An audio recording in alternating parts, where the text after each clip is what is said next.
Assalamualaikum warahmatullahi wabarakatuh. Selamat pagi anak-anakku semua kelas 9 yang berbahagia. Kembali lagi kita akan mempelajari salah satu mata pelajaran bahasa Indonesia. Hari ini temanya yaitu penggunaan ejaan yang disempurnakan dalam bahasa Indonesia, khususnya dalam karangan. Di sini mungkin sudah tidak asing kata-kata ejaan yang disempurnakan ya anak-anakku semua. Akan tetapi ibu akan mengulang kembali dan ulasan yang lebih ringan tetapi lebih kompleks ke dalam menuju untuk menulis karangan yang baik dan benar. Oke anak-anak, EYD ini bisa kalian dapatkan secara mudah. Kalian bisa mengaksesnya di PUEB daring secara online. Sekarang sudah tersedia di laman Google. Langsung next.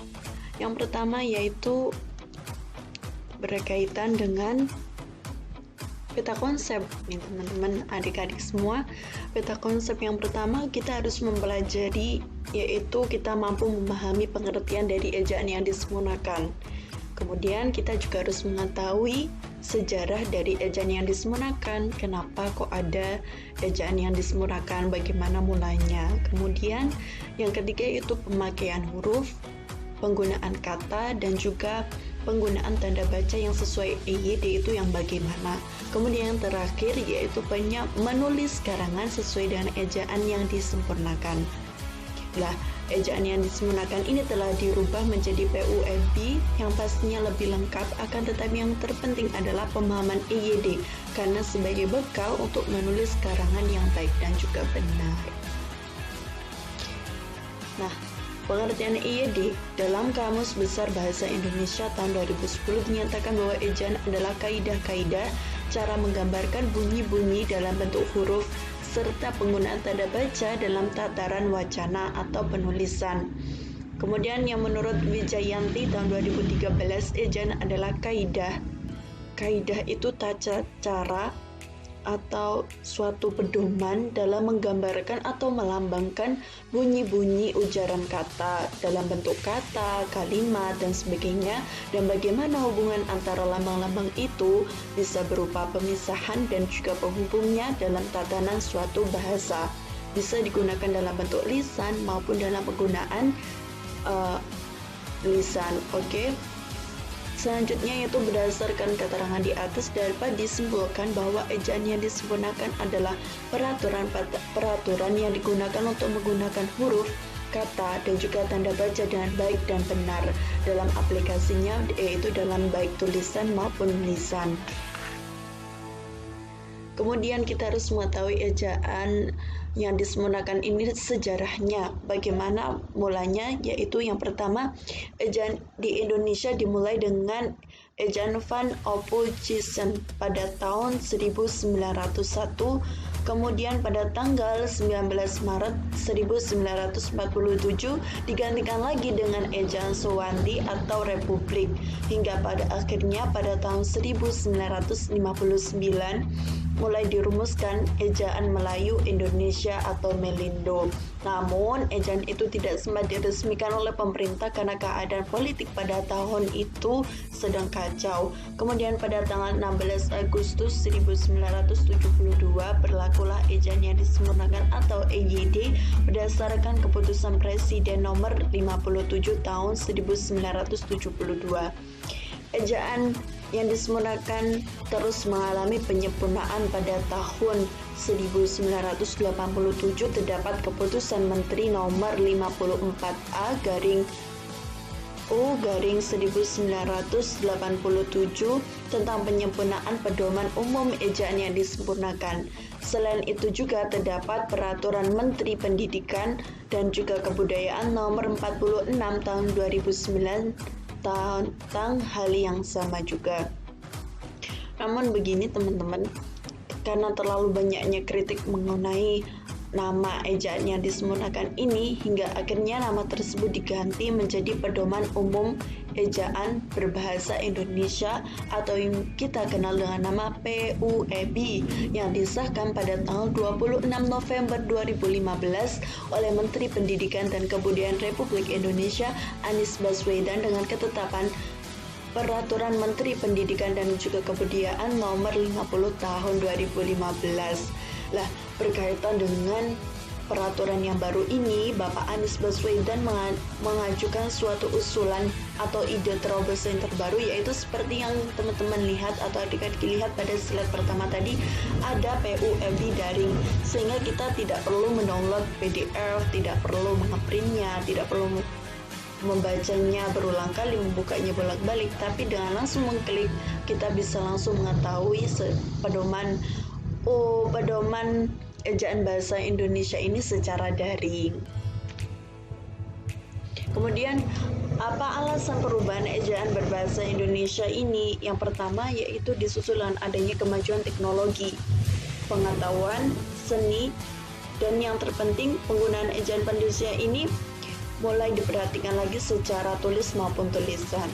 Yang kedua yaitu perlunya penyempurnaan PUIP ini untuk memantapkan fungsi bahasa Indonesia sebagai bahasa negara juga menjadi alasan dilakukannya suatu perubahan.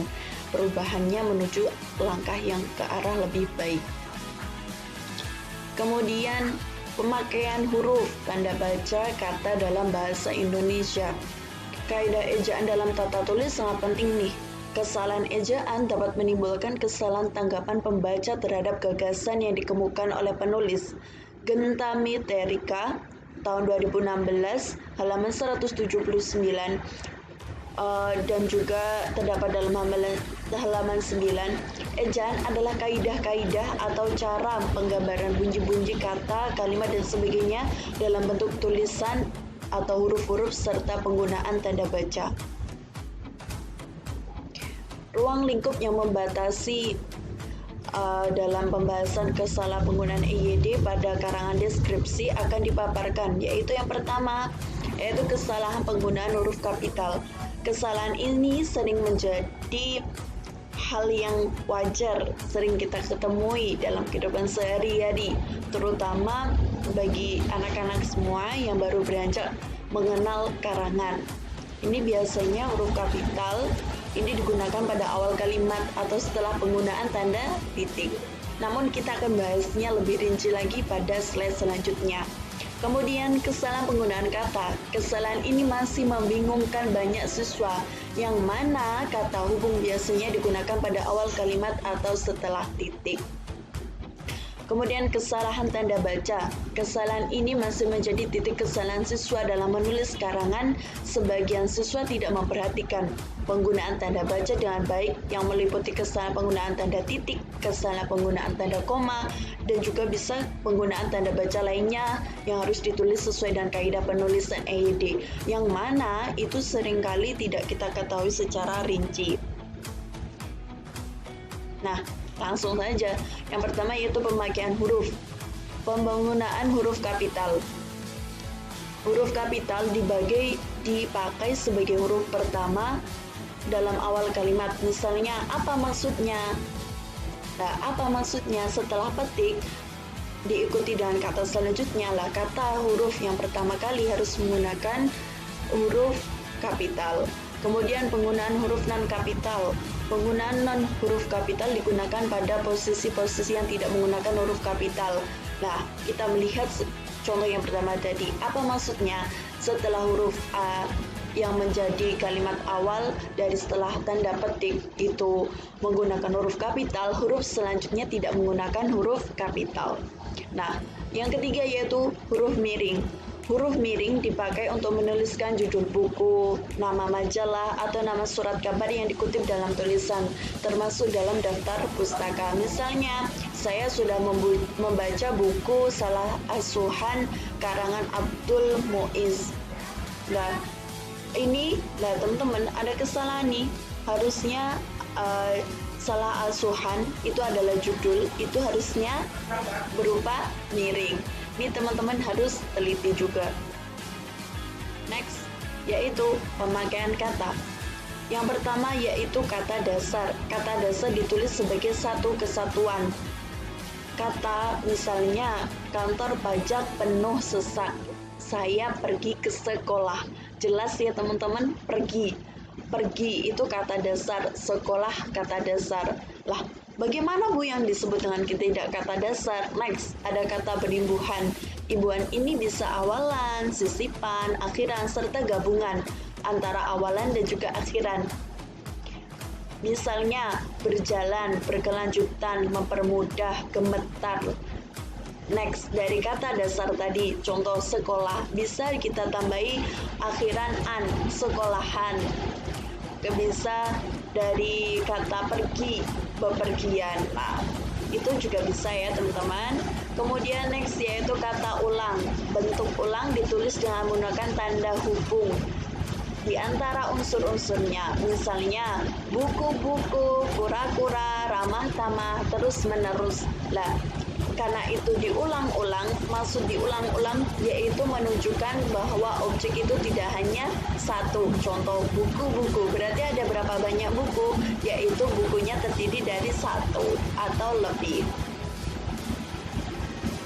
Yang keempat yaitu gabungan kata. Unsur gabungan kata yang lazim disebut kata majemuk, termasuk istilah khusus ditulis terpisah. Misalnya, duta besar, model linear, kambing hitam, persegi panjang.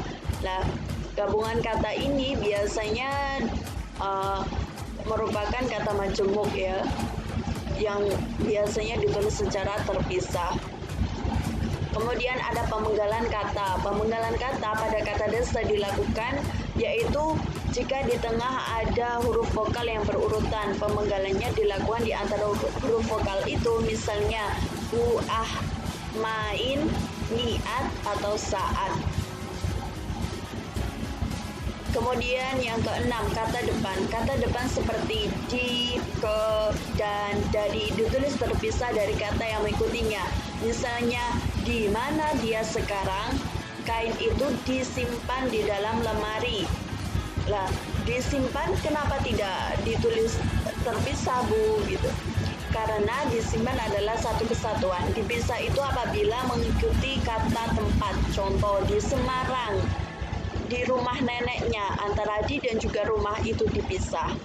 Kemudian saya pergi ke sana kemari mencari nyala. Ke sana, ke-nya terpisah dari kata sana. Kemudian ada partikel. Partikel lah, kah, dan ditulis serangkai dengan kata yang mendahulunya. Misalnya, bacalah buku itu baik-baik. Apakah yang tertera dalam surat itu? Siapakah garangan dia? Apakah kuncinya bersih hati? Kemudian ada yang ke-8 singkatan. Singkatan nama orang, gelar, sapaan, jabatan, atau bisa juga pangkat diikuti dengan tanda titik pada setiap unsur singkatan itu. Misalnya yaitu Haji, ya kan, itu biasanya ditulis H titik, Hamid, Haji, siapa, seperti itu. Kemudian bisa juga SPD, itu biasanya ditandai dengan S titik PD. Kemudian yang ke-9 akronim. Akronim adalah nama diri yang terdiri atas huruf awal setiap kata ditulis dengan huruf kapital tanpa tanda titik. Misalnya BIN atau BIN, yaitu Badan Intelijen Negara. Akronim ini sedikit contoh dan singkatan, akan tetapi singkatan ini itu bisa ditulis dengan kapital tanpa tanda titik. Tapi kalau singkatan itu harus menggunakan tanda titik. Karena akronim itu adalah suatu kepanjangan kalimat yang akan disingkat gitu. Disingkat menggunakan huruf-huruf tertentu, BIN atau enggak posyandu. Nah, kalau posyandu tidak kapital semua ya. Kemudian pemakaian tanda baca. Tanda yang pertama yaitu tanda titik. Tanda titik dipakai pada akhir kalimat yang bukan pertanyaan atau seruan. Misalnya, ayahku tinggal di Solo. Kemudian, biarlah mereka duduk di sana. Itu menggunakan tanda titik. Kemudian tanda koma. Tanda koma dipakai di antara unsur-unsur dalam suatu perincian atau pembilangan. Misalnya, telepon seluler, komputer, atau internet bukan barang asing lagi. Buku, majalah, dan jurnal termasuk sumber perpustakaan. Ada satu kalimat lebih yang itu merupakan perincian dari kata atau dari kalimat, maka perlu menggunakan tanda koma. Kemudian tanda titik koma. Tanda titik koma dapat dipakai sebagai pengganti kata hubung untuk memisahkan kalimat setara yang lain di dalam kalimat majemuk. Misalnya, hari sudah malam, anak-anak masih membaca buku. Lah, hari sudah malam itu setara dengan kata-kata anak-anak masih membaca buku. Maka untuk menghubungkan antara dua kalimat itu karena sudah berbeda makna, maka kita bisa menggunakan tanda titik koma. Kemudian ada tanda titik dua. Tanda titik dua dipakai pada akhir suatu pernyataan lengkap yang diikuti pemerincian atau penjelasan. Misalnya, mereka memerlukan perabot rumah tangga. Tanda titik dua, kursi, meja, dan lemari. Hanya ada dua bagi para pejuang kemerdekaan, hidup atau mati.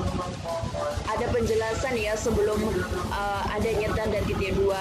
Kemudian tanda hubung. Tanda hubung dipakai untuk menandai bagian kata yang terpenggar oleh pergantian baris. Misalnya, di samping cara lama diterapkan cara baru. Nah, seumpama nanti di samping cara lama, ya antara la dan ma itu apabila sudah berganti baris tidak cukup barisnya, maka antara la dan juga ma itu menggunakan tanda hubung. Tanda pisah. Tanda pisah dapat dipakai untuk membatasi penyisipan kata atau kalimat yang memberi penjelasan di luar bangun kalimat. Misalnya, kemerdekaan bangsa itu saya yakin akan tercapai diperjuangkan oleh bangsa itu sendiri. Kemudian next yaitu keberhasilan itu kita sependapat dapat dicapai jika kita mau berusaha keras. Kemudian ada tanda tanya. Tanda tanya dipakai pada akhir kalimat tanya. Misalnya, kapan Hari Pendidikan diperingati? Siapa pencipta lagu Indonesia Raya? Itu menggunakan tanda tanya. Kemudian tanda seru. Tanda seru dipakai untuk mengakhiri ungkapan atau pernyataan berupa seruan atau perintah yang menggambarkan kesungguhan, ketidakpercayaan atau emosi yang kuat. Misalnya, alangkah indahnya taman laut di Bungkeni. Mari kita dukung gerakan cinta bahasa Indonesia. Itu menggunakan akhiran tanda seru. Kemudian tanda elipsis. Tanda elipsis dipakai untuk menunjukkan bahwa dalam suatu kalimat atau kutipan ada bagian yang hilang. Misalnya, penyebab kemerosotan titik-titik-titik akan diteliti lebih lanjut titik-titik lain lubuk lain ikannya. Seperti itu. Kemudian yang ke-10 tanda petik. Tanda petik dipakai untuk mengapit petikan langsung yang berasal dari pembicaraan, naskah atau bahan tertulis lain. Misalnya, merdeka itu mati, seru Bung Tomo dalam pidatonya.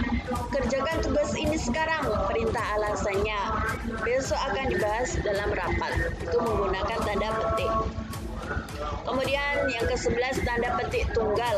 Tanda petik tunggal dipakai untuk mengapit petikan yang terdapat dalam petikan lain. Misalnya, tanya dia, kau dengar bunyi kring-kring tadi?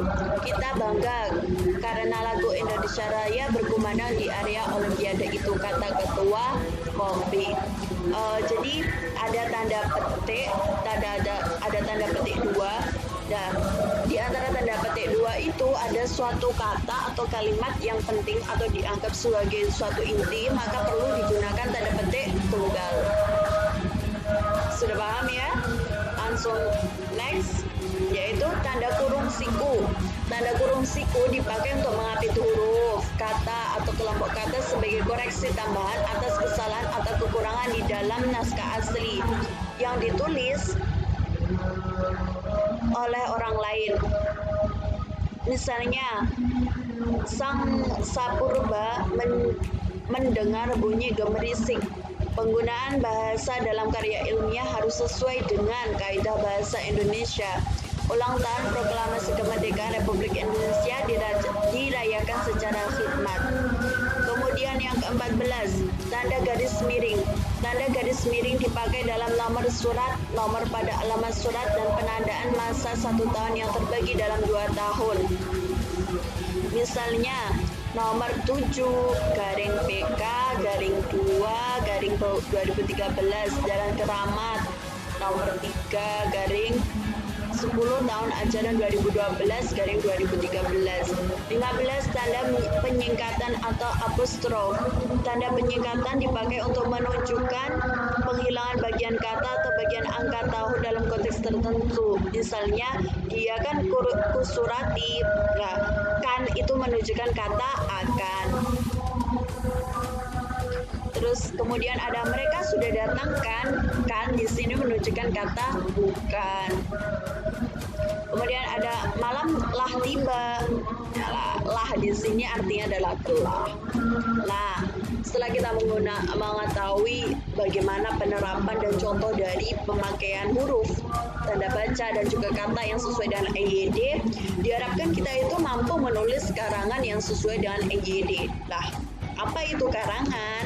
Pengertian karangan menurut Purwo Darminto tahun 1984 halaman 445, karangan merupakan uraian tentang sesuatu hasil. Dengan demikian, pengertian karangan atau tulisan dapat kita batasi sebagai rangkaian kalimat yang logis, padu, sistematis, yang berisi pengalaman, pikiran, atau pelukisan tentang objek, suatu peristiwa, atau suatu masalah.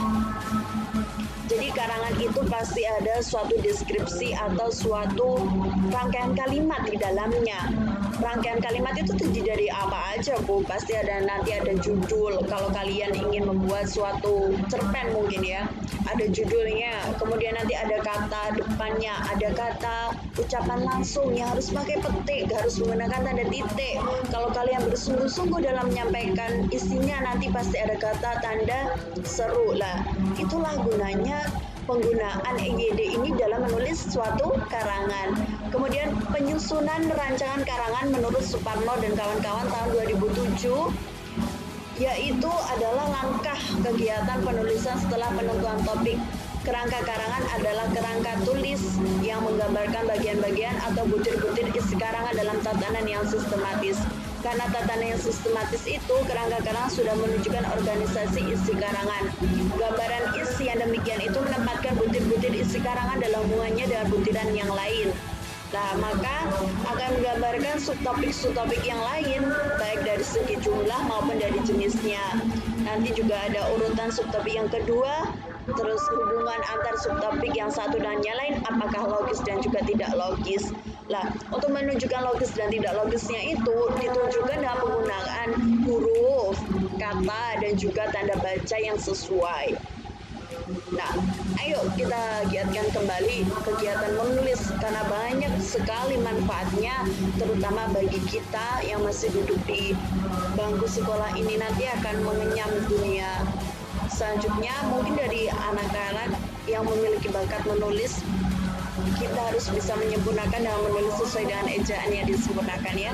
Lah, karangan itu nanti kalau seumpama kalian nih bisa bikin suatu buku atau suatu novel, nanti kan akan masuk dalam gudang penerbit ya. Dalam gudang penerbit nanti itu pasti ada yang namanya analisis kesalahan EYD. Itu penting sekali untuk diperhatikan dalam penerbit. Sama seperti kalau kalian menulis karangan, tugas membuat esai itu akan dikoreksi oleh bu guru. Lah, apa aja yang akan dikoreksi? Sama, yaitu yang pertama penggunaan hurufnya.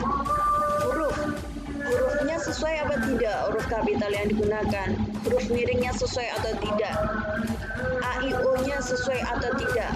Misal, kalau dia menggunakan unsur serapan bahasa Jawa, ya maka nulisnya bukan menggunakan O lagi ya, walaupun pengucapannya O, dalam penulisan ejaan yang sempurnakan pasti menggunakan huruf A. Ini juga perlu diperhatikan. Kemudian next, penulisan kata penting. Gimana kalau kata berulang itu kita gunakan dalam suatu karangan, bagaimana menulisnya? Nah, itu perlu. Seumpama dalam kegiatan kita penelitian nih, melakukan penelitian, banyak sekali tumpukan jerami di area sawah lah. Berarti Cuma dalam menulis karangannya jedami-jedami yang ditumpuk, nah itu sudah menunjukkan kata yang berbeda. Kemudian ada penggunaan tanda baca. Misal kalian ingin menggambarkan karakter sosok yang sedang emosi. Kamu mengecewakan saya. Wah, itu pasti menggunakan kata tanda seru. Ada juga yang bertanya, di mana ibu? Pasti menggunakan kata tanda baca tanya. Nah, perhatian nih, menurut Akhadiyah dan kawan-kawan tahun 1999 bahwa penggunaan tata bahasa Indonesia secara baik dan benar dalam tulis menulis harus ditunjang oleh penerapan peraturan ejaan yang berlaku dalam bahasa Indonesia, yaitu ejaan yang disempurnakan. Penerapan ejaan dan tata tulis dalam menulis sangat penting karena berfungsi untuk memperjelas gagasan dan pesan yang ditulis oleh penulis. Hal ini dikarenakan gagasan yang disampaikan melalui tulisan akan berbeda dengan gagasan yang disampaikan secara lisan dan tatap muka. Gagasan yang disampaikan melalui lisan dan tatap muka akan lebih mudah dipahami karena dalam bahasa lisan mengandung unsur-unsur yang tidak bisa diadakan dalam bahasa tulis seperti faktor gerak-gerik atau verbal, mimik bibir, intonasi, irama, jeda, unsur-unsur bahasa lainnya yang ikut memperlancar. Lah, penerapan ejaan dan tata tulis dalam menulis berperan untuk menggantikan unsur non-bahasa tersebut dalam menyampaikan gagasan secara tertulis. Penerapan ejaan yang tidak sesuai dengan penulisan juga dapat menimbulkan sebuah kata atau kalimat yang ambigu atau bahkan tidak bermakna sama sekali. Nah, demikian pembelajaran kita pada pagi hari ini mengenai penggunaan ejaan yang disempurnakan sesuai dengan dalam menulis karangan. Tetap semangat dalam masa pandemi ini, di mana kita akan mempelajari ini sampai akhir hayat kita, karena tulis menulis akan berkaitan misal kalian melamar pekerjaan nanti atau ketika kalian mengikuti lomba, itu pasti sering gunakan seperti kata pidi baik, padi baik. Aku bukan manusia sempurna, merasa tidak pantas mengenakan EYD, ejaan yang sudah disempurnakan. Akhirul kalam, wabillahi taufiq wal hidayah. Wassalamualaikum